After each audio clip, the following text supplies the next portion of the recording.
father and son team that are locals here in the area. Some of the first people that put me up when I moved here to New York City. St. Mark's locals, been here since like the 60s or so. They've seen, well, not both of them, but Manny has seen everything. Carlos is coming up first, his father and son team. He's an aspiring comic, great guy. I think he's probably having nausea in the corner over there. No, I'm just kidding. He's great. You want to come up here? Yeah. Carlos. Yeah. Carlos, a new, young, exciting comic here in New York City. I think your mic might be, there you go. Right here.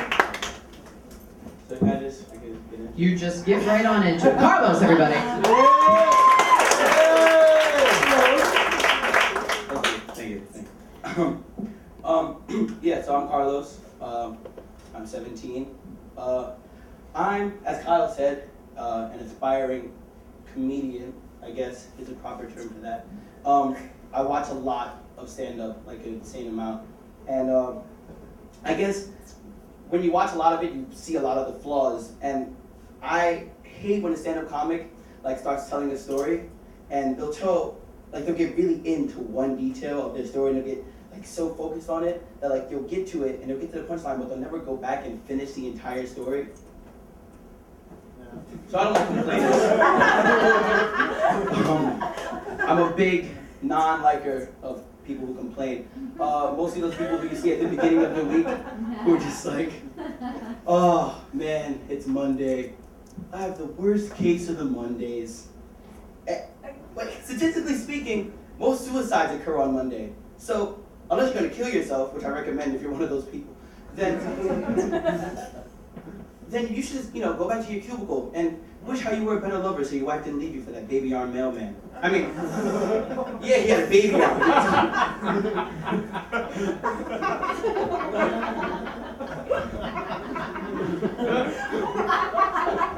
Yes, he had a baby arm, but he was hung like a minority.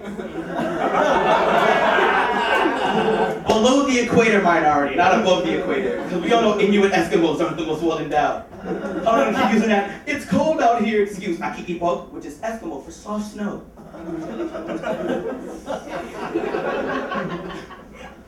When I see people like that, like a little bit of me dies. I feel like we haven't really like progressed as like a species. But then I remember that in 2000 BC, the first like actual contraceptive device was elephant dung.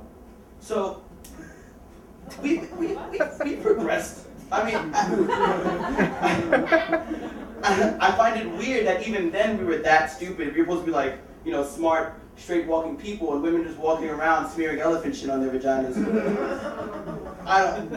It's backward. I guess it worked. It was contraceptive. They counted as that. So it's backwards luck. Like backwards luck is a little concept that I came up with. Like if you get like evicted from your house and like, oh shit, I got evicted, but like a meteor hits it, or like how I was coming up here, but I farted and it got me here a little bit faster.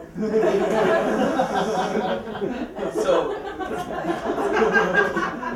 it's one of life's not fair qualities, but you hear all the time, life isn't fair, it's not fair, life isn't fair. And I agree with that, but I don't like when people use it as a crutch, like against me. My friend Skylar, we have arguments all the time. And his main thing against me in arguments is that it's not fair. Like we had an argument over whether or not it was okay for me to fight a pregnant woman. And he said, Carlos, you can't fight a pregnant woman because it's not fair. And I was like, yeah, it's not fair. That's 2-on-1.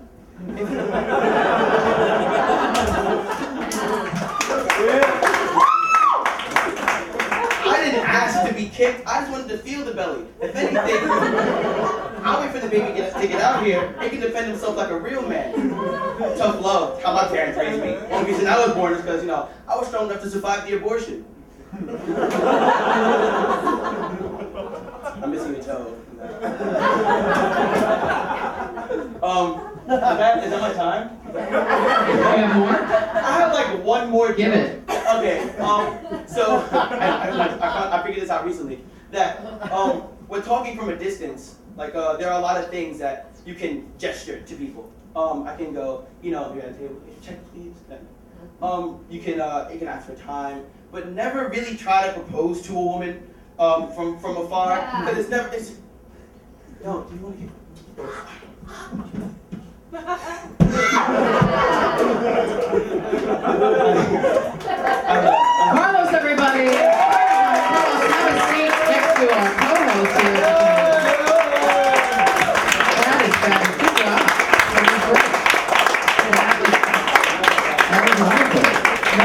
started doing comedy, Mr. Carlos? The first time ever, I was 12 at my middle school talent show when I did it.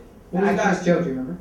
Yeah, I was making a joke about Christmas in New York and how like it's really sketchy and like there was like a bulldog with a red nose and he was called Rudolph the Giuliani.